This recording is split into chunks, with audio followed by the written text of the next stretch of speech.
Xin chào các bạn, mình là Gina đây. Chào mừng các bạn đã đến với Gina kể chuyện trong chương trình kể chuyện đêm khuya.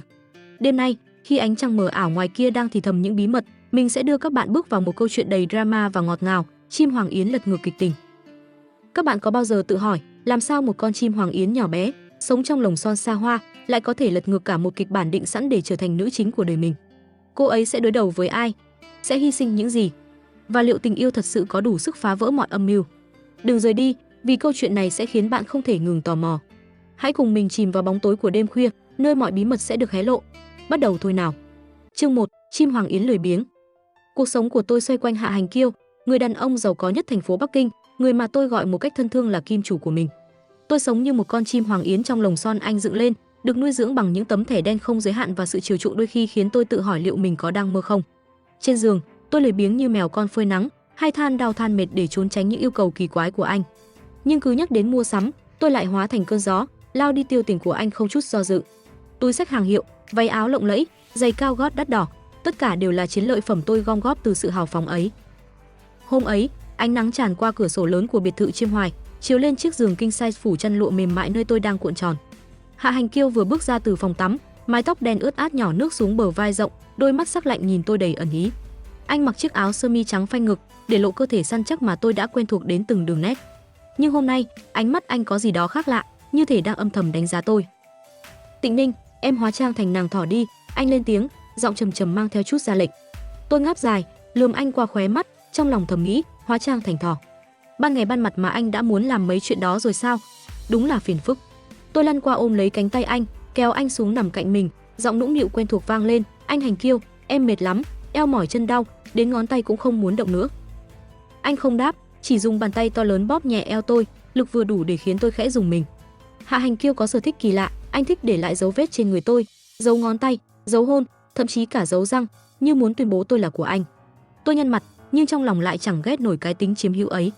Anh nhếch môi, giọng trêu chọc, lúc mua sắm, em chạy nhanh hơn cả anh, sao không thấy kêu mệt? Tôi cứng họng, định cãi lại thì anh đã nhanh chóng lật người tôi xuống dưới, đổi vị trí trong chớp mắt. Căn phòng rộng lớn bỗng tràn ngập âm thanh hỗn loạn, tiếng thở dốc của anh hòa lẫn với tiếng rên khe khẽ của tôi. Động tác của anh mạnh mẽ, dứt khoát, như muốn trút hết năng lượng vào tôi. Khi mọi thứ kết thúc, tôi nằm bẹp trên giường, mồ hôi thấm ướt tóc mai, còn anh thì đứng dậy, thong thả mặc lại quần áo như chưa từng có chuyện gì xảy ra. Thấy tâm trạng anh tốt, tôi lập tức bò dậy, ôm lấy eo anh từ phía sau, áp mặt vào lưng anh, giọng ngọt như đường, anh Hành Kiêu, em thích cái túi mới của Gucci lắm, mua cho em nhé. Tôi lén đưa điện thoại ra, mở sẵn giỏ hàng đầy ắp những món đồ tôi đã chọn từ lâu. Anh nhấc màn hình, chẳng nói chẳng rằng, chỉ vài cái chạm tay đã dọn sạch toàn bộ 26 món hàng trong giỏ. Tôi cười rạng rỡ, nhón chân hôn lên má anh là người tuyệt nhất trên đời, cảm ơn anh. Nhưng ngay khoảnh khắc ấy, nụ cười trên khóe miệng anh chợt tắt ngấm. Không khí trong phòng bỗng lạnh lẽo như gió mùa đông tràn qua. Tôi ngẩng lên, lo lắng nhìn vào đôi mắt sâu thẳm của anh, tim đập thình thịch không rõ lý do. Mình nói gì sai sao? Anh không thích bị khen? Hay là anh phát hiện mình tiêu quá nhiều tiền rồi? Buổi tối, theo anh đi tham gia tiệc mừng công, anh đột ngột lên tiếng, giọng đều đều nhưng mang theo áp lực không thể kháng cự. Tôi chớp mắt, gật đầu vội vàng, được thôi. Sắc mặt anh dịu đi một chút, và trước khi tôi kịp phản ứng, anh kéo tôi lại gần, trao một nụ hôn dài triền miên. Đầu óc tôi quay cuồng trong hơi thở nóng bỏng của anh, nhưng rồi, giữa cơn mê say ấy, một thứ kỳ lạ bất ngờ xuất hiện. Trước mắt tôi, như một màn hình vô hình, hiện lên những dòng chữ nhấp nháy. Ngày lành của nữ phụ ác độc sắp chấm dứt rồi, nữ chính bảo bối vạn người mê cùng nam chính sẽ sớm gặp nhau thôi. Cô ta liên tục hãm hại nữ chính, dần dần bị nam chính chán ghét. Cuối cùng, cô ta cũng tình của nam chính, chạy theo một phú nhị đại giả, bị lừa sạch tiền tiết kiệm và chết thảm trong phòng trọ. Tôi giật mình, toàn thân run lên như bị dội một gáo nước lạnh. Hạ Hành Kiêu nhận ra, khẽ nhíu mày, sao lại dùng mình? Lạnh à? Tôi vội ôm chặt lấy anh, giọng run run, anh ôm em một cái đi. Anh không hỏi thêm, chỉ lặng lẽ vòng tay ôm tôi, hơi ấm từ cơ thể anh truyền sang làm tôi bớt hoảng loạn. Nhưng trong đầu tôi, những dòng chữ ấy vẫn lởn vởn như một lời tiên tri đáng sợ. Nữ phụ ác độc, nam chính, nữ chính, chẳng lẽ tôi đang sống trong một cuốn tiểu thuyết? Và Hạ Hành Kiêu, anh ấy là nam chính định mệnh của ai đó, không phải của tôi. Tôi siết chặt tay áo anh, tim đập loạn xạ. Nếu đúng như những gì bình luận kia nói, ngày lành của tôi sắp hết thật rồi, nhưng tôi không cam tâm. Dù là chim hoàng yến hay nữ phụ ác độc, tôi sẽ không để bất kỳ kịch bản nào cướp mất Hạ Hành Kiêu cũng như tình của anh khỏi tay tôi. Chương 2, tiệc mừng công định mệnh. Buổi tối hôm ấy, tôi khoác tay Hạ Hành Kiêu bước vào khách sạn sang trọng bậc nhất Bắc Kinh, nơi buổi tiệc mừng công được tổ chức. Đèn chùm pha lê lộng lẫy treo cao trên trần, ánh sáng lung linh phản chiếu lên sàn đá cẩm thạch bóng loáng. Tôi mặc một chiếc váy đỏ ôm sát, đôi giày cao gót nhọn khiến mỗi bước đi đều vang lên tiếng cộp cộp đầy kiêu hãnh. Hạ Hành Kiêu bên cạnh tôi vẫn lạnh lùng như thường lệ, bộ vest đen cắt may hoàn hảo tôn lên dáng người cao lớn, khí chất áp đảo khiến mọi ánh mắt trong sảnh đều hướng về anh. Tôi ngẩng cao đầu, trong lòng thầm nghĩ, đúng là kim chủ của mình, vừa giàu vừa đẹp, ai mà cướp được chứ. Nhưng niềm tự hào ấy chẳng kéo dài được bao lâu. Khi chúng tôi vừa bước qua cánh cửa lớn, tôi chợt nhận ra một bóng dáng uyển chuyển giữa đám đông. Cô ta mặc một chiếc sườn xám màu xanh ngọc, ôm trọn đường cong hoàn mỹ, mái tóc đen dài buông xõa mềm mại như tơ. Ánh mắt mọi người trong sảnh lập tức đổ dồn về phía cô ta, tiếng xì xào vang lên không ngớt. Khương Tịnh Ninh lớn lên đã đủ nổi bật rồi, nhưng so với Tạ Nam Huân thì vẫn kém xa, một giọng nói vang lên từ đám đông. Tôi chưa bao giờ thấy ai mặc sườn xám lại khuynh quốc khuynh thành như thế, một người khác tán thưởng. Tôi hừ lạnh một tiếng, trong lòng dâng lên cảm giác khó chịu. Tạ Nam Huân. Tên này nghe quen quen, nhưng tôi chưa kịp nghĩ sâu thì cô ta xoay người lại. Khuôn mặt thanh tú, đôi mắt long lanh như nước hồ mùa thu, nụ cười nhẹ nhàng nhưng đủ khiến người ta say lòng. Và rồi, như một cú đánh thẳng vào đầu, trước mắt tôi lại hiện lên những dòng chữ nhấp nháy. Nam nữ chính sắp uống phải rượu vang đỏ có pha thuốc, sau đó cùng nhau hoang đường một đêm. Từ nay về sau, nam chính sẽ say mê nữ chính, không bao giờ đụng vào nữ phụ ác độc nữa. Tôi sững sờ, tay nắm chặt cánh tay Hạ Hành Kiêu đến mức móng tay cắm vào da thịt mình. Tạ Nam Huân chính là nữ chính, định mệnh của Hạ Hành Kiêu. Vậy còn tôi thì sao? Chim hoàng yến như tôi, sống nhờ lương tháng 30 vạn và những món quà xa xỉ từ anh, sẽ ra sao nếu anh quay lưng lại với tôi? Không, tôi tuyệt đối không thể để chuyện đó xảy ra. Tôi phải thay đổi kịch bản này, ngay bây giờ. Tạ Nam Huân bước tới, dáng vẻ đoan trang điềm đạm, tay bưng 2 ly rượu vang đỏ từ khay của bồi bàn. Cô ta mỉm cười với Hạ Hành Kiêu, giọng nói ngọt ngào như mật, "Hạ tiên sinh, ngài khỏe chứ? Tôi là Tạ Nam Huân, đạo diễn của bộ phim Hoa Hồng Chiếm Đóng. Cảm ơn ngài đã đầu tư cho dự án của tôi xin kính ngài một ly." Hạ Hành Kiêu gật đầu nhẹ, định đưa tay nhận ly rượu. Nhưng tôi biết rõ, 2 ly rượu này có vấn đề. Nếu anh uống, nếu anh và Tạ Nam Huân rơi vào cái bẫy mà kịch bản đã sắp đặt, tôi sẽ mất tất cả. Không suy nghĩ thêm, tôi giật lấy một ly rượu từ tay cô ta, hét lên, tôi sẽ uống thay anh ấy. Chưa kịp để ai phản ứng, tôi giả vờ giẫm phải vạt váy, loạng choạng lao về phía Tạ Nam Huân. Rầm, 2 ly rượu rơi xuống sàn, vỡ tan tành, rượu vang đỏ loang ra như máu. Nhiệm vụ hoàn thành. Tôi thầm đắc ý, nhưng chưa kịp đứng vững thì Tạ Nam Huân bỗng ngã nhào về phía trước. Cô ta trông gầy yếu, nhưng sức lực lại lớn đến bất ngờ, kéo tôi cùng ngã sấp xuống sàn. Mắt thấy tay cô ta sắp chạm vào mảnh thủy tinh vỡ, tôi theo phản xạ dùng sức đẩy cô ta ra. Kết quả, tay trái của tôi đè trúng mảnh kính, rạch một đường dài, máu chảy đỏ thắm. Tôi cắn răng, cố nén đau, nhưng vẫn không quên diễn kịch. Tôi ngước lên, đôi mắt rưng rưng, giọng điệu vừa đáng thương vừa oan ức, "Tạ Nam Huân, tôi với cô không thù không oán, sao cô lại đẩy tôi vào mảnh thủy tinh thế này?" Động tác của tôi đã được luyện tập kỹ càng, khóc mà vẫn phải đẹp, phải điềm đạm đáng yêu, đúng chuẩn phong cách của một trà xanh cao cấp. Tạ Nam Huân hoảng hốt, lắc đầu lia lịa như con thỏ nhỏ bị dồn vào chân tường, "Không phải tôi, là cô cố ý ngã lên tôi." Nhưng chẳng ai quan tâm đến lời giải thích của cô ta. Tôi ngẩng đầu, chọn góc nghiêng đẹp nhất nhìn về phía Hạ Hành Kiêu, chờ đợi phản ứng của anh. Anh đứng đó, đôi mắt đen sâu thẳm nhìn tôi, lạnh lùng đến đáng sợ.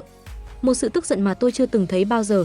Trong lòng tôi chợt thấp thỏm, lẽ nào mới gặp Tạ Nam Huân lần đầu mà anh đã bênh cô ta rồi sao? Tôi đưa bàn tay đẫm máu của mình ra, giọng run run, "Anh Hành Kiêu, em đau lắm." Anh không nói gì, chỉ cúi xuống, bế tôi lên trong vòng tay rắn chắc của mình.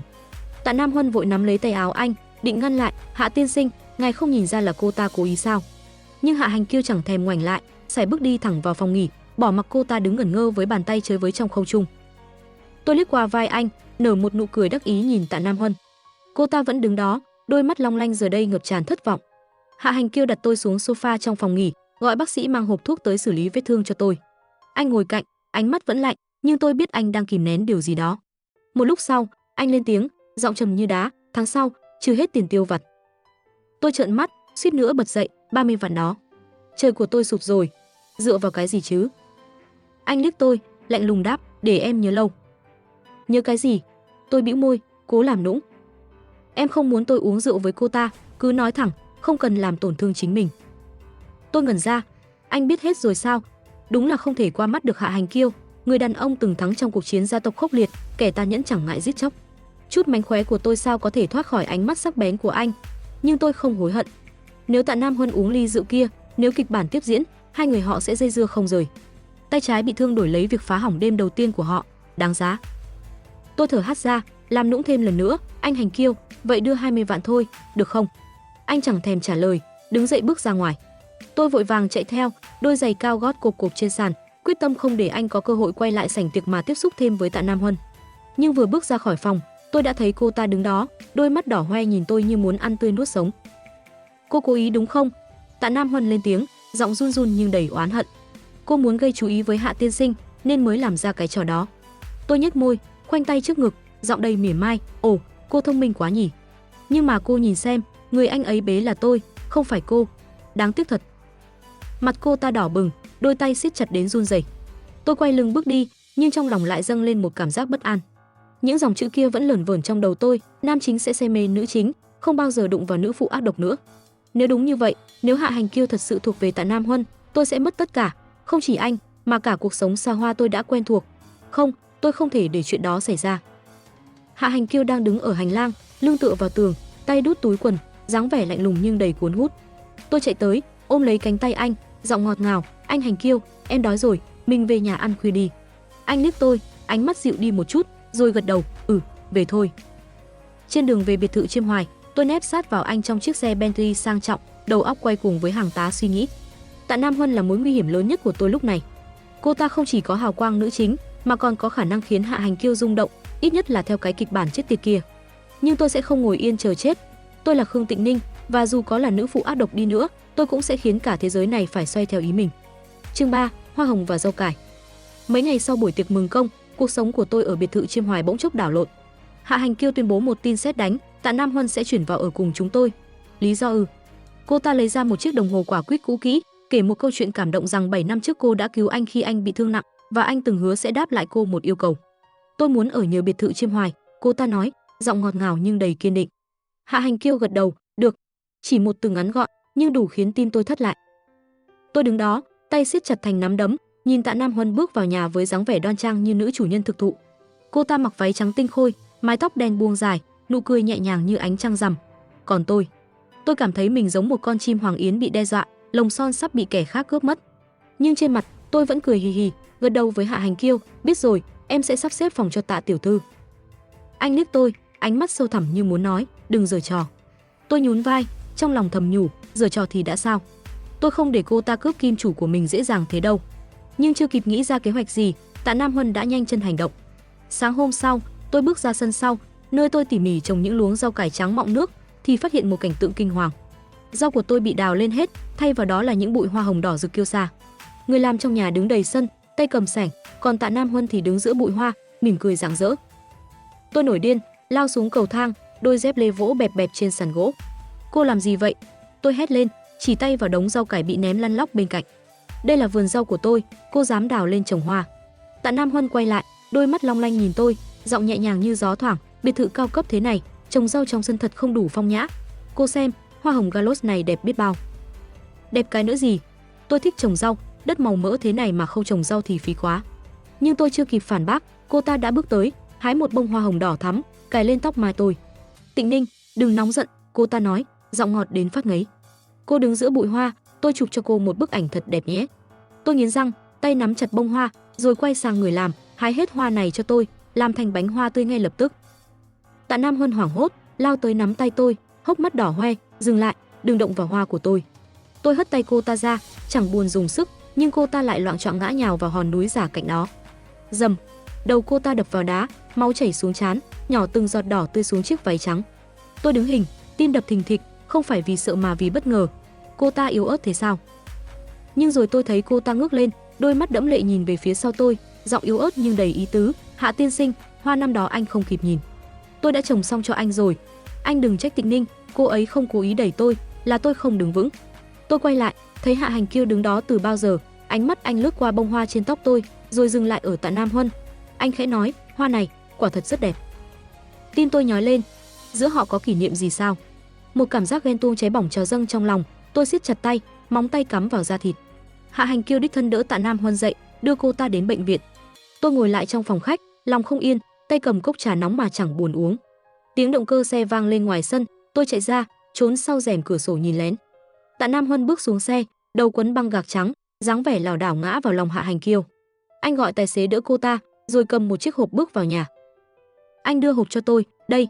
Tôi mở ra, ngẩn người nhìn những chiếc bánh hoa tươi thơm ngát bên trong. Bánh hoa tươi, không phải em muốn ăn sao? Anh nói, giọng đều đều nhưng ánh mắt lại dịu dàng lạ thường. Tôi im lặng, cầm một chiếc bánh cắn nhẹ, vị ngọt tan trong miệng mà lòng lại đắng ngắt. Cô ấy không sao, em không cần áy náy, anh tiếp tục. Tôi bĩu môi, em mới không có. Nhưng trong đầu tôi, những dòng chữ kia lại hiện lên, nữ chính vào ở biệt thự Chiêm Hoài, nữ phụ ác độc sẽ dùng mọi thủ đoạn hại cô ấy, nhưng đều bị cô ấy khéo léo hóa giải. Tôi cắn môi, tay nắm chặt chiếc bánh. Nếu ở lại đây, Tạ Nam Huân sẽ ngày càng gần Hạ Hành Kiêu, còn tôi sẽ mất anh mãi mãi. Anh Hành Kiêu, tôi ngẩng lên, giọng rụt rè, chúng ta chuyển nhà được không? Căn hộ cao tầng trong nội thành kia cũng không tệ lắm. Anh nhíu mày, nhìn tôi một lúc lâu rồi lắc đầu, thỉnh thoảng qua đó ở thì được, nhưng chuyển nhà thì không. Tôi ngẩn ra, định hỏi lý do thì anh nói tiếp, giọng trầm trầm, nơi này là nhà cũ của mẹ tôi. Với tôi, đây mới là nhà. Tôi nghẹn lời, không biết phản bác thế nào. Nhưng đúng lúc ấy, tôi thấy Tạ Nam Huân từ xa bước tới, dáng vẻ yếu ớt như sắp ngã. Không suy nghĩ nhiều, tôi đứng dậy, nâng mặt Hạ Hành Kiêu lên, hôn anh thật sâu, thật lâu. Hơi thở anh trở nên dồn dập, bàn tay siết chặt eo tôi. Anh Hành Kiêu, tôi thì thầm, giọng ngọt ngào pha chút khiêu khích, ôm em lên lầu đi, em muốn anh. Anh không nói gì, chỉ dùng một tay bế tôi lên như bế em bé, bước nhanh lên cầu thang. Tôi ôm cổ anh, quay đầu nhìn Tạ Nam Huân đứng dưới phòng khách, ánh mắt cô ta tối sầm lại vì tức giận. Tôi nhếch môi cười. Cô ta muốn cướp thần tài của tôi. Đừng hòng. Chương 4, đấu đá bên bánh hoa. Sáng hôm sau, tôi tỉnh dậy trong vòng tay ấm áp của Hạ Hành Kiêu.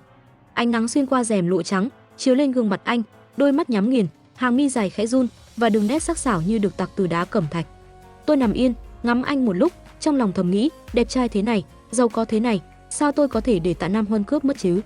Nhưng rồi tôi nghe thấy tiếng bước chân ngoài sân, kèm theo giọng nói lanh lảnh của người làm, Hạ tiên sinh bảo đào hết hoa hồng, sửa lại vườn rau cho tiểu thư Tịnh Ninh. Tôi bật dậy, chạy ra ban công nhìn xuống. Quả nhiên, đám hoa hồng kiêu sa của Tạ Nam Huân đã bị xúc đi sạch sẽ, thay vào đó là những công nhân đang cặm cụi trồng lại rau cải trắng. Tạ Nam Huân đứng giữa sân, tay ôm một bông hoa rơi, đôi mắt đỏ hoe như sắp khóc. Tôi khoanh tay, tựa vào lan can, không kìm được mà nhếch môi cười. Hạ Hành Kiêu vẫn hướng về tôi, cô ta còn phải cố gắng nhiều lắm. Tôi bước xuống sân, đôi dép lê vỗ bẹp bẹp trên lối đi lát đá. Tạ Nam Huân ngẩng lên, nhìn tôi với ánh mắt đầy oán hận. Khương Tịnh Ninh, cô ta nói, giọng run run, cô lấy sắc hầu hạ người khác, có thể được bao lâu? Nếu cô đem tâm tư dành cho đàn ông mà dành cho sự nghiệp, giờ này đã thành công như tôi rồi. Tôi cười khẩy, khoanh tay trước ngực, ồ, cô lợi hại thế sao còn phải cầu xin Hạ Hành Kiêu che chở. Ánh mắt cô nhìn anh ấy, chỉ hận không thể lột sạch anh ấy ra mà nuốt chửng. Mặt cô ta đỏ bừng, nhưng vẫn cố giữ vẻ cao thượng, tôi và cô không giống nhau. Tôi thật lòng ái mộ anh ấy, không cần tiền của anh ấy. Tôi sẽ cho Hạ tiên sinh thấy bộ mặt thật của cô. Tôi nhún vai, trong lòng thầm nghĩ, xem ai đấu lại ai. Tôi quay vào nhà, ngồi phịch xuống sofa, tiện tay lấy túi khoai tây trên bàn mà nhấm nháp. Đúng lúc ấy, Hạ Hành Kiêu và Tạ Nam Huân cùng bước vào. Cô ta cầm một tập giấy, bắt đầu phân tích chi tiêu hàng tháng của biệt thự Chiêm Hoài với giọng điệu đắc thắng. Hạ tiên sinh, cô ta làm quản gia mà bòn rút không ít đâu. Còn nữa, tranh chữ cổ trong phòng khách đều bị cô ta bán đi, giờ đây toàn hàng nhái thôi. Trộm trong nhà khó phòng thật. Tôi tiếp tục gặm khoai tây chiên, đầu chẳng buồn ngẩng lên. Hạ Hành Kiêu ngồi xuống sofa cạnh tôi, giọng trầm trầm vang lên, Tạ tiểu thư, cô sẽ vì con mèo nhỏ cô nuôi làm vỡ cốc nước mà tức giận với nó sao? Tạ Nam Huân ngẩn ra, sẽ không. Anh nhếch môi, rất cảm tạ cô đã nhắc nhở, nhưng tôi là kiểu người vì yêu mèo mà dung túng nó phá nhà. Mặt Tạ Nam Huân cứng đờ, rồi lặng lẽ rời đi, đôi vai run run vì xấu hổ. Tôi đặt túi khoai tây xuống, cầm chiếc gối ôm, quỳ lên đó mà đấm chân cho Hạ Hành Kiêu. Động tác của tôi mượt mà như nước chảy, thái độ nhận sai rõ rành rành. Học một chút đi, anh nói, giọng trêu chọc, đẳng cấp của cô ta cao hơn em nhiều. Tôi cọ mặt vào chân anh, giọng ngọt ngào, chỉ cần anh giúp em sẽ mãi bất bại mà. Anh hừ nhẹ, bớt nịnh bợ đi, tôi không bạc đãi em, vậy mà em còn trộm đồ trong nhà. Tôi cười hì hì, anh đã nói không giận, coi như giải vài đồng xu cho em vui vẻ đi. Anh không đáp, chỉ kéo tôi ngồi lên đùi anh. Tôi nép sát vào ngực anh, tiếp tục xem bộ phim ngắn trên TV, lòng thầm đắc ý. Nhưng rồi, một câu thoại trong phim vang lên, làm chim hoàng yến, không được động tâm, chỉ cần tình của kim chủ. Tôi giật mình, vội tắt TV, ngẩng lên nhìn anh Hành Kiêu, anh biết em thật lòng yêu anh chứ? Anh cười nhạo, bàn tay lần mò vào áo tôi không sợ em chỉ muốn tiền của tôi chính là có tiền. Tôi cười khúc khích, nép sát vào anh, nhưng ngay lúc ấy, những dòng chữ chết tiệt lại hiện lên trước mắt, nữ chính ở chung với nam chính, từng bước khiến anh ấy rơi vào tay giặc. Tôi cắn môi, vùi mặt vào cổ anh, lòng rối như tơ vò. Tạ Nam Huân vẫn còn ở đây, và tôi biết cuộc chiến này chưa kết thúc. Chiều hôm ấy, tôi ngồi trong phòng khách, tay cầm cốc trà nóng, mắt lén nhìn ra sân. Tạ Nam Huân đang tưới nước cho mấy chậu hoa cô ta mang theo, dáng vẻ yếu ớt nhưng đầy kiêu ngạo. Tôi nhếch môi, trong đầu chợt nảy ra một ý. Anh Hành Kiêu, tôi quay sang anh, giọng rụt rè, chúng ta chuyển nhà được không? Căn hộ trong nội thành kia cũng không tệ lắm. Anh nhíu mày, thỉnh thoảng qua đó ở thì được, nhưng chuyển nhà thì không. Đây là nhà cũ của mẹ tôi, với tôi, đây mới là nhà. Tôi nghẹn lời, nhưng chưa kịp phản bác thì Tạ Nam Huân bước vào, dáng vẻ lảo đảo như sắp ngã. Không suy nghĩ nhiều, tôi đứng dậy, nâng mặt Hạ Hành Kiêu lên, hôn anh thật sâu. Hơi thở anh dồn dập, bàn tay siết chặt eo tôi. Anh Hành Kiêu, tôi thì thầm, ôm em lên lầu đi, em muốn anh. Anh không nói gì, bế tôi lên như bế em bé, bước nhanh lên cầu thang. Tôi ôm cổ anh, quay đầu trừng mắt với Tạ Nam Huân. Cô ta đứng đó, ánh mắt tối sầm vì tức giận. Tôi cười thầm, muốn đấu với tôi, còn lâu nhé. Chương 5, gối thuốc và trang sức. Mấy ngày sau, biệt thự Chiêm Hoài trở nên nhộn nhịp hơn bao giờ hết vì buổi tiệc mừng thọ của ông cụ Hạ, người đã nghỉ hưu nhưng vẫn giữ uy quyền trong gia tộc. Tôi đứng trước gương trong phòng ngủ, chỉnh lại chiếc váy lụa đen dài chấm gót, ôm sát cơ thể, để lộ đường cong hoàn hảo mà tôi biết chắc sẽ khiến mọi ánh mắt phải ngoái nhìn. Hạ Hành Kiêu bước vào, bộ vest xám cho được cắt may tinh tế tôn lên dáng người cao lớn của anh. Anh cầm một chiếc hộp nhung đỏ, mở ra trước mặt tôi. Bên trong là một bộ trang sức ngọc lục bảo lấp lánh, vòng cổ, hoa tai và nhẫn, mỗi món đều toát lên vẻ xa xỉ mà tôi mê mẩn. Đeo lên đi, anh nói, giọng trầm ấm. Tôi cười rạng rỡ, nhón chân hôn lên má anh Hành Kiêu, anh biết cách làm em vui nhất. Anh không đáp, chỉ đứng sau lưng tôi, tự tay đeo vòng cổ cho tôi. Hơi thở nóng bỏng của anh phả vào gáy, khiến tôi khẽ rùng mình. Tôi ngắm mình trong gương, bộ trang sức lấp lánh hòa quyện với chiếc váy đen, trông tôi như một nữ hoàng thực thụ. Nhưng trong lòng, tôi biết tối nay không chỉ là dịp để khoe sắc, mà còn là trận chiến sống còn với Tạ Nam Huân. Buổi tiệc diễn ra trong sảnh lớn của biệt thự, đèn chùm pha lê tỏa ánh sáng lung linh, bàn tiệc phủ đầy những món ăn tinh tế và rượu vang thượng hạng. Ông cụ Hạ ngồi ở vị trí trung tâm, dáng vẻ nghiêm nghị nhưng đôi mắt ánh lên sự hài lòng khi nhìn Hạ Hành Kiêu. Tôi khoác tay anh bước vào, cảm nhận hàng chục ánh mắt đổ dồn về phía mình. Nhưng rồi, Tạ Nam Huân xuất hiện. Cô ta mặc một chiếc váy trắng dài thướt tha, tóc búi cao thanh thoát, tay cầm một chiếc hộp gấm đỏ, bước tới trước mặt ông cụ Hạ với dáng vẻ đoan trang. Ông Hạ, cháu là Tạ Nam Huân, đạo diễn của Hoa Hồng Chiếm Đóng. Cháu nghe nói ông thích thư pháp nên đã chuẩn bị một bức tranh chữ để mừng thọ ông, cô ta nói, giọng ngọt ngào như mật. Cô ta mở hộp, lấy ra một bức tranh chữ với nét mực phóng khoáng, bên dưới còn có dấu triện đỏ tươi. Ông cụ Hạ gật gù, khóe miệng nhếch lên, "Tiểu Tạ, cô có tâm đấy." Tôi đứng bên cạnh Hạ Hành Kiêu, tay siết chặt ly rượu vang, trong lòng dâng lên cảm giác khó chịu. Tạ Nam Huân lại ghi điểm rồi. Nhưng tôi chưa kịp phản ứng thì cô ta quay sang tôi, mỉm cười nhẹ nhàng, "Tịnh Ninh, tôi nghe nói cô cũng chuẩn bị quà cho ông cụ, đúng không? Mau lấy ra cho mọi người xem đi." Tôi ngẩn ra, tim đập thình thịch. Quà? Tôi quên bén mất chuyện này. Hôm qua mải ngắm bộ trang sức mới, tôi chỉ tiện tay nhờ người làm may một chiếc gối dựa lưng, chẳng nghĩ gì nhiều. Nhưng giờ phút này, ánh mắt mọi người đều đổ dồn về phía tôi, kể cả Hạ Hành Kiêu. Tôi hít một hơi thật sâu, nở nụ cười tự tin, quay sang người làm, "Mang quà của tôi ra đây." Chiếc gối được đặt lên bàn, màu xanh lam nhạt, thêu hoa văn đơn giản nhưng tinh tế. Tôi bước tới, giọng nhẹ nhàng nhưng đầy ý tứ, "Ông Hạ, cháu nghe anh Hành Kiêu nói ông hay bị đau lưng khi ngồi lâu. Chiếc gối này được nhồi thảo dược đặc biệt, giúp ông thư giãn và ngủ ngon hơn. Cháu không giỏi thư pháp như Tạ tiểu thư, chỉ biết chút tâm ý nhỏ bé này thôi." Ông cụ Hạ cầm chiếc gối, ngửi thử, rồi gật đầu, mùi hương dễ chịu, ngồi lên cũng thoải mái. "Tiểu Ninh, cô chu đáo đấy." Tôi cười hì hì, trong lòng thở phào nhẹ nhõm. Nhưng Tạ Nam Huân không chịu thua, cô ta bước tới, giọng ngọt ngào pha chút mỉa mai, "Tịnh Ninh thật khéo chọn quà, nhưng thảo dược này, liệu có đáng tin không? Tôi sợ ông Hạ dùng mà bị dị ứng thì không hay." Tôi nhếch môi, quay sang cô ta, "Tạ tiểu thư lo xa quá rồi. Gối này tôi làm cho ông cụ, không phải cho cô sợ dị ứng thì cứ việc tránh xa." Một vài tiếng cười khúc khích vang lên trong đám khách mời. Tạ Nam Huân cứng mặt, nhưng vẫn cố giữ vẻ điềm đạm, "Tôi chỉ muốn tốt cho ông Hạ thôi." Ông cụ Hạ phẩy tay, "Được rồi, cả hai cô đều có tâm. Hành Kiêu, cậu chọn bạn gái khéo thật." Tôi nép sát vào Hạ Hành Kiêu, tay khoác lấy cánh tay anh, ánh mắt lén liếc Tạ Nam Huân. Cô ta đứng đó, đôi tay siết chặt, ánh mắt tối sầm vì tức giận. Tôi thầm đắc ý, đấu với tôi, còn non lắm. Nhưng ngay lúc ấy, những dòng chữ chết tiệt lại hiện lên trước mắt tôi, nữ chính ở chung với nam chính, từng bước khiến anh ấy rơi vào tay giặc. Tôi cắn môi, vội kéo Hạ Hành Kiêu ra góc phòng, giọng rụt rè, "Anh Hành Kiêu, anh thích em hơn cô ta, đúng không?" Anh nhíu mày, nhìn tôi một lúc, rồi nhếch môi, "Tôi để cô ta ở đây, nhưng người tôi ôm lên giường mỗi đêm là em." Hỏi thừa. Tôi cười khúc khích, nép sát vào ngực anh, nhưng lòng vẫn không yên. Tiệc mừng thọ kết thúc, tôi đứng trên lầu 2, nhìn xuống sảnh lớn. Tạ Nam Huân đang trò chuyện với vài vị khách, dáng vẻ yếu ớt nhưng đầy cuốn hút. Hạ Hành Kiêu đứng cách đó không xa, ánh mắt anh lướt qua cô ta, không rõ là vô tình hay cố ý. Tôi siết chặt lan can, lòng rối như tơ vò. Tôi yêu anh, thật sự yêu anh, và vì vậy, tôi càng không thể để cô ta thắng. Chương 6, người mù cứu chủ. Mấy ngày sau tiệc mừng thọ, tôi bắt đầu cảm thấy có gì đó không ổn. Mắt trái của tôi nhòe đi, như có một lớp sương mù che phủ, rồi dần dần cả hai mắt đều tối sầm lại. Tôi hoảng loạn, hét lên trong phòng ngủ, "Anh Hành Kiêu!" Em không thấy gì nữa. Hạ Hành Kiêu lao vào, giọng anh trầm nhưng gấp gáp, "Tịnh Ninh, bình tĩnh, tôi đưa em đi bệnh viện ngay." Anh bế tôi lên, bước nhanh xuống cầu thang, hơi ấm từ cơ thể anh là thứ duy nhất khiến tôi bớt run rẩy. Trên xe, tôi nép sát vào anh, tay siết chặt áo anh, giọng run run, "Anh Hành Kiêu, em mù thật rồi sao? Nếu em không thấy được nữa, anh có bỏ em không?" Anh không đáp, chỉ đặt tay lên đầu tôi, xoa nhẹ, "Đừng nói bậy, tôi ở đây."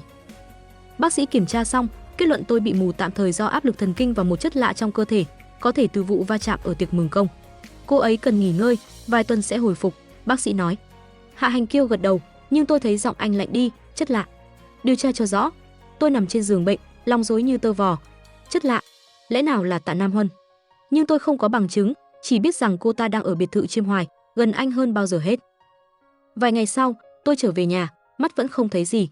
Hạ Hành Kiêu chăm sóc tôi từng chút một, anh đút tôi ăn, dẫn tôi đi lại, thậm chí còn kể chuyện cười để tôi đỡ buồn. Ngày xưa có một con mèo lười, chỉ biết ăn và ngủ, anh bắt đầu, giọng trêu chọc. Tôi bĩu môi, "Ai là mèo lười hả?" Anh cười khẽ, "Em đấy." Nhưng giờ mèo lười còn biết làm nũng, tôi không nỡ bỏ. Tôi nép sát vào anh, lòng ấm áp lạ thường. Nhưng rồi, những dòng chữ chết tiệt lại hiện lên trong đầu tôi, dù mắt không thấy, tôi vẫn cảm nhận được chúng. Nam chính gặp nguy hiểm đến tính mạng, nữ chính lại cứu anh ấy. Nam chính lần đầu tiên động tâm với nữ chính. Tôi cắn môi, tay siết chặt chăn.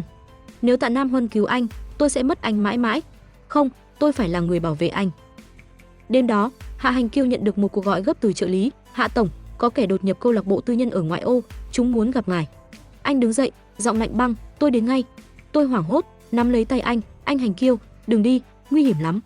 Nhưng anh gỡ tay tôi ra, giọng trầm trầm, "Ở nhà ngoan, tôi sẽ về sớm." Tôi ngồi trên giường, lòng như lửa đốt. Tiếng xe rời khỏi biệt thự vang lên và tôi biết mình không thể ngồi yên. Tôi lần mò xuống cầu thang, tay của quạng tìm điện thoại, gọi cho tài xế, đưa tôi đến câu lạc bộ, nhanh. Tài xế ngập ngừng, "Tiểu thư, mắt cô." Tôi hét lên, "Tôi bảo đi thì đi." Khi đến nơi, tôi nghe thấy tiếng súng nổ vang trời. Tôi lao ra khỏi xe, bất chấp bóng tối bao trùm trước mắt, chỉ dựa vào âm thanh để lần mò. "Anh Hành Kiêu." Tôi hét lên, giọng khản đặc. Tiếng bước chân hỗn loạn, tiếng hét của đám người lạ, và rồi tôi nghe thấy tiếng anh, "Tịnh Ninh, em làm gì ở đây?" Tôi không trả lời, chỉ lao về phía âm thanh ấy. Một tiếng đoàng vang lên, tôi đẩy mạnh người về phía trước, ngã nhào xuống đất cùng Hạ Hành Kiêu. Viên đạn sượt qua vai tôi, máu nóng chảy xuống cánh tay, nhưng tôi không quan tâm. "Anh không sao chứ?"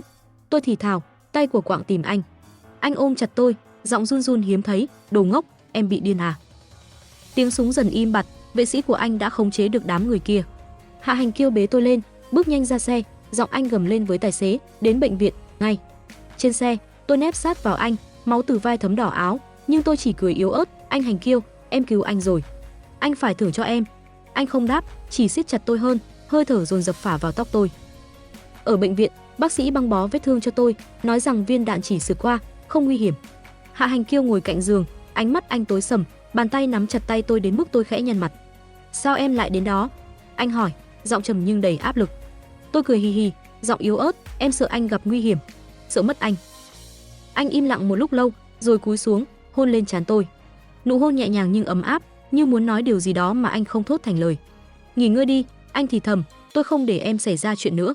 Tôi nhắm mắt, lòng nhẹ nhõm lạ thường. Tạ Nam Huân không có mặt ở đó, không phải cô ta cứu anh. Lần này, tôi đã thắng. Chương 7, kẻ thắng cuộc. Sau đêm ở câu lạc bộ, mắt tôi dần hồi phục. Ánh sáng mờ ảo ban đầu trở thành những đường nét rõ ràng, và cuối cùng, tôi lại thấy được gương mặt sắc sảo của Hạ Hành Kiêu. Anh ngồi cạnh giường bệnh, tay vẫn nắm chặt tay tôi, ánh mắt sâu thẳm như muốn nói điều gì đó. Tôi cười hì hì, giơ vai băng bó lên, "Anh Hành Kiêu, em cứu anh một mạng, thưởng cho em cái gì đi." Anh nhếch môi, giọng trêu chọc, "Còn muốn gì nữa? Tôi đã là của em rồi." Tôi nép sát vào anh, lòng ấm áp lạ thường.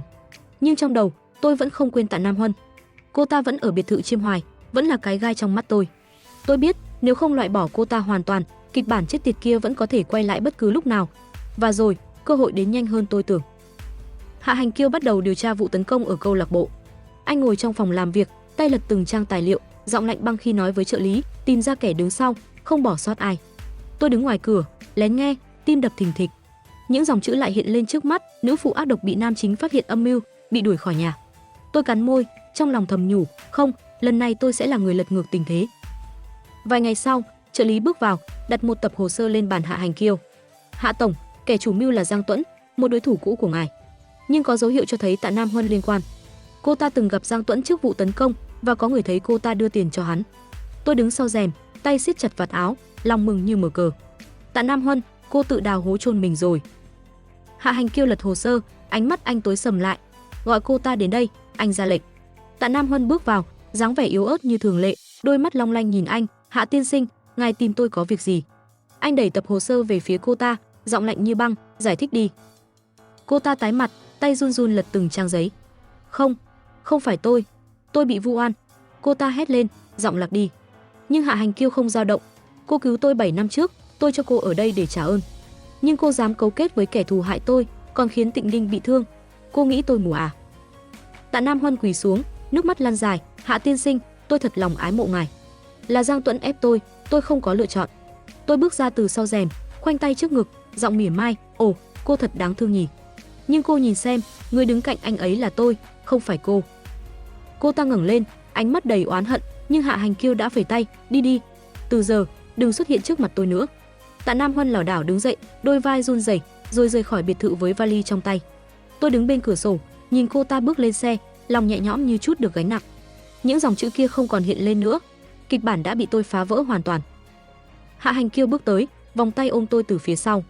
Hài lòng chưa? Anh thì thầm, hơi thở nóng bỏng phả vào tai tôi. Tôi quay lại, cười rạng rỡ, hài lòng lắm. Nhưng anh Hành Kiêu, em cứu anh một mạng, anh phải thưởng lớn hơn chứ. Anh nhếch môi, lấy từ túi áo ra một tấm thẻ đen, cầm đi, tiêu thoải mái. Tôi reo lên, nhón chân hôn lên môi anh là kim chủ tuyệt nhất trên đời. Nhưng anh kéo tôi lại, hôn sâu hơn, giọng trầm ấm, không chỉ là kim chủ, tôi là của em. Tôi nép sát vào ngực anh, lòng lâng lâng như bay trên mây. Tạ Nam Huân đã thua, và tôi, Khương Tịnh Ninh, chính là kẻ thắng cuộc. Chương 8, tình yêu bên cải trắng. Sau ngày Tạ Nam Huân rời đi, cuộc sống của tôi ở biệt thự Chiêm Hoài trở lại yên bình. Tôi ngồi trong sân, tay cầm chiếc kéo nhỏ, tỉ mỉ cắt tỉa luống cải trắng mọng nước mà Hạ Hành Kiêu đã cho người trồng lại. Anh đứng cách đó không xa, tay đút túi quần, ánh mắt lặng lẽ nhìn tôi. Em trồng rau mà chăm chỉ hơn cả đi mua sắm, anh trêu, giọng trầm ấm. Tôi ngẩng lên, bĩu môi, anh Hành Kiêu, rau này để nấu canh cho anh không biết ơn thì thôi còn chê em. Anh nhếch môi, bước tới xoa đầu tôi, cảm ơn em. Nhưng sự yên bình ấy chẳng kéo dài được lâu. Một buổi chiều, khi tôi đang ngồi trên sofa xem phim, điện thoại của Hạ Hành Kiêu reo lên. Anh nhíu mày, nghe xong thì đứng dậy, tôi phải ra ngoài một lát. Tôi nắm tay anh, giọng rụt rè, đừng đi, em linh cảm không tốt. Anh cười khẽ, đừng lo, tôi về ngay. Nhưng anh vừa rời đi, cánh cửa biệt thự đột nhiên bị đạp tung. Một đám người lạ mặt lao vào, trước khi tôi kịp hét lên, một chiếc khăn tẩm thuốc áp vào mặt tôi và mọi thứ tối sầm lại. Khi tỉnh dậy, tôi thấy mình bị trói chặt trên một chiếc ghế gỗ cũ kỹ trong một căn nhà hoang lạnh lẽo. Tiếng gió rít qua khe cửa, mùi ẩm mốc sộc vào mũi. Trước mặt tôi là Giang Tuẫn, kẻ đã tấn công Hạ Hành Kiêu ở câu lạc bộ. Hắn cười nham nhở, giọng khàn khàn, "Khương Tịnh Ninh, cô làm tôi mất hợp đồng lớn, giờ tôi sẽ khiến Hạ Hành Kiêu trả giá." Tôi cắn môi, tay siết chặt dây trói đến mức đau rát. Anh ấy sẽ không đến đâu. Tôi hét lên, nhưng trong lòng lại sợ hãi tột độ. Nếu anh đến, nếu anh gặp nguy hiểm vì tôi sẽ không tha thứ cho bản thân. Giang Tuẫn cười lớn, cầm điện thoại lên, hắn sẽ đến thôi. Cô là bảo bối của hắn mà. Quả nhiên, không lâu sau, tiếng xe gầm rú vang lên ngoài sân. Cánh cửa bị đạp tung lần nữa và Hạ Hành Kiêu bước vào, dáng vẻ lạnh lùng như thần chết. Đằng sau anh là hàng chục vệ sĩ, súng 5 năm trong tay. Giang Tuẫn hoảng loạn, giơ súng chĩa vào đầu tôi, "Đừng lại gần, nếu không tôi bắn chết cô ta." Hạ Hành Kiêu dừng lại, ánh mắt anh tối sầm, giọng trầm nhưng đầy áp lực, "Thả cô ấy ra, tôi để mày sống." Giang Tuẫn cười gằn, "Mày nghĩ tao tin sao?" Nhưng hắn chưa kịp làm gì, một tiếng đoảng vang lên từ phía vệ sĩ. Viên đạn xuyên qua tay Giang Tuẫn, khiến hắn ngã nhào, khẩu súng rơi xuống đất. Hạ Hành Kiêu lao tới, cắt dây trói cho tôi, ôm tôi vào lòng. "Tịnh Ninh, em sao rồi?" Anh hỏi, giọng run run hiếm thấy. Tôi nép sát vào anh, nước mắt lăn dài, "Anh Hành Kiêu, em sợ lắm. Em tưởng mất anh rồi." Anh siết chặt tôi, bàn tay vuốt tóc tôi sẽ không để em xảy ra chuyện. Không bao giờ. Vệ sĩ khống chế Giang Tuẫn, kéo hắn ra ngoài, và tôi biết, lần này hắn không còn cơ hội quay lại nữa. Trên đường về, tôi ngồi trong xe, tay vẫn nắm chặt tay anh. Vai tôi đau rát vì dây trói, nhưng lòng lại nhẹ nhõm lạ thường. Hạ Hành Kiêu không nói gì, chỉ lặng lẽ kéo tôi vào lòng, hơi ấm từ anh lan tỏa khiến tôi dần bình tĩnh lại. Khi về đến biệt thự, anh bế tôi lên lầu, đặt tôi xuống giường, rồi lấy hộp thuốc băng bó những vết chảy trên cổ tay tôi. "Anh Hành Kiêu," tôi thì thầm, "anh cứu em lần này, em phải thưởng gì cho anh đây? Anh nhếch môi, còn hỏi, ở bên tôi cả đời là được. Tôi ngẩn ra, chưa kịp phản ứng thì anh quỳ xuống trước mặt tôi, lấy từ túi áo ra một chiếc hộp nhung nhỏ. Bên trong là một chiếc nhẫn kim cương lấp lánh, đơn giản nhưng đẹp đến nao lòng. Khương Tịnh Ninh, anh nói, giọng trầm ấm, làm vợ tôi, được không? Tôi trợn mắt, nước mắt lăn dài, rồi gật đầu lia lịa, được, được chứ. Anh đeo nhẫn vào tay tôi, kéo tôi vào lòng, hôn tôi thật sâu. Hơi thở anh hòa quyện với tôi, ngọt ngào như một giấc mơ. Tôi ôm chặt anh, lòng lâng lâng như bay trên mây. Từ một chim hoàng yến chỉ biết tiền, tôi đã trở thành người phụ nữ anh yêu nhất. Kịch bản kia đã bị tôi xé tan, và giờ đây, tôi, Khương Tịnh Ninh, chính là nữ chính của đời mình. Ngày hôm sau, tôi đứng trong sân, tay cầm bát canh cải trắng nóng hổi, múc một thìa đút cho Hạ Hành Kiêu. Anh nhíu mày, nhưng vẫn ngoan ngoãn há miệng, không tệ. Tôi cười rạng rỡ, từ giờ, anh phải ăn rau em trồng mỗi ngày nhé, ông xã. Anh kéo tôi ngồi lên đùi anh, giọng trêu chọc, chỉ cần em nấu, tôi ăn cả đời. Tôi nép sát vào ngực anh, nhìn luống cải trắng xanh mướt dưới nắng, lòng tràn đầy hạnh phúc. Tình yêu của chúng tôi, ngọt ngào và bền vững, như những cây cải trắng tôi trồng, giản dị nhưng mãi mãi xanh tươi. Chính Văn Hoàn, phiên ngoại, cuộc sống bên luống cải. 3 tháng sau ngày cưới, tôi đã chính thức là bà Hạ, vẫn giữ thói quen ngồi trong sân biệt thự Chiêm Hoài, tay cầm chiếc kéo nhỏ tỉ mỉ cắt tỉa luống cải trắng. Hạ Hành Kiêu đứng cách đó không xa, tay cầm cốc cà phê đen, ánh mắt lặng lẽ nhìn tôi. Bộ vest xám cho anh mặc hôm nay trông vẫn đẹp chết người, nhưng tôi nhận ra anh gầy đi một chút. Tôi bĩu môi, đứng dậy phủi tay, anh Hành Kiêu, anh lại bỏ bữa sáng đúng không? Em trồng rau nấu canh cho anh, không phải để anh làm người mẫu đói meo đâu. Anh nhếch môi, bước tới xoa đầu tôi ăn rồi, chỉ là bận họp sáng nay thôi. Tôi hừ nhẹ, kéo tay anh vào nhà, bận thì cũng phải ăn, đi, em hâm lại bát canh cải cho anh. Anh không phản kháng, ngoan ngoãn theo tôi vào bếp, dáng vẻ lạnh lùng thường ngày giờ đây dịu dàng đến lạ. Tôi đứng bên bếp, múc canh từ nồi, quay lại thấy anh tựa vào cửa, ánh mắt đắm đuối nhìn tôi. Nhìn gì mà nhìn? Tôi lườm anh. Nhìn vợ tôi đẹp, anh đáp, giọng trầm ấm. Tôi đỏ mặt, suýt làm đổ thìa canh, trong lòng thầm nghĩ, đúng là miệng lưỡi ngọt ngào, chẳng trách tôi mê anh như điếu đổ. Cuộc sống hôn nhân của chúng tôi ngọt ngào như một giấc mơ, nhưng không phải không có sóng gió. Một buổi chiều, khi tôi đang nằm dài trên sofa xem phim, điện thoại của Hạ Hành Kiêu reo lên. Anh nghe máy, nhíu mày, rồi quay sang tôi, Tịnh Ninh, Tạ Nam Huân gửi thư xin lỗi, muốn gặp tôi một lần. Tôi ngồi bật dậy, mắt trợn tròn, gì cơ? Cô ta còn mặt mũi nào mà quay lại? Anh không được gặp. Anh nhếch môi, kéo tôi ngồi lên đùi anh, tôi không định gặp. Nhưng em ghen à? Tôi bĩu môi, tay đấm nhẹ vào ngực anh, đúng đấy, em ghen. Cô ta từng muốn cướp anh khỏi em không quên đâu. Anh cười khẽ, cúi xuống hôn lên trán tôi chỉ có một bà xã, là em thôi. Thư đó tôi xé rồi. Tôi nép sát vào ngực anh, lòng nhẹ nhõm, nhưng vẫn không kìm được mà lẩm bẩm, cô ta mà dám xuất hiện, em sẽ cho người đào hết hoa hồng cô ta thích, trồng cải trắng thay vào. Hạ Hành Kiêu bật cười, tiếng cười trầm ấm vang lên trong phòng khách yên tĩnh. Em đúng là con mèo nhỏ của tôi, vừa đáng yêu vừa hung dữ, anh nói, tay vuốt tóc tôi. Tôi cọ mặt vào ngực anh, giọng ngọt ngào, vậy anh phải giữ em thật chặt, không thì em chạy mất đấy. Anh siết chặt eo tôi, chạy đi đâu được, tôi trói em bên mình cả đời rồi. Nhưng drama nhỏ không chỉ đến từ Tạ Nam Huân. Một ngày nọ, tôi phát hiện Hạ Hành Kiêu lén giấu một chiếc hộp nhỏ trong ngăn kéo bàn làm việc. Tôi tò mò, nhân lúc anh ra ngoài, lẻn vào mở ra xem. Bên trong là một đôi giày cao gót mini bằng vàng ròng, nhỏ xinh như đồ chơi, khắc dòng chữ cho công chúa nhỏ của bố. Tôi ngẩn người, tim đập thình thịch. Lẽ nào anh muốn có con? Tối đó, tôi nằm trên giường, giả vờ ngủ để dình anh. Hạ Hành Kiêu bước vào, cởi áo vest, rồi ngồi xuống cạnh tôi. Anh cầm tay tôi, thì thầm, Tịnh Ninh, em ngủ chưa? Tôi muốn hỏi em có muốn làm mẹ không? Tôi bật dậy, mắt sáng rực, anh muốn có con thật hả? Em thấy đôi giày vàng rồi. Anh ngẩn ra, rồi cười lớn, con mèo nhỏ này, lại lục đồ của tôi à? Tôi ôm lấy cổ anh, giọng rụt rè, em cũng muốn. Nhưng em sợ không làm mẹ tốt, em vụng lắm. Anh kéo tôi vào lòng, hôn lên môi tôi, em làm vợ tôi tốt thế nào, làm mẹ cũng sẽ tốt như vậy.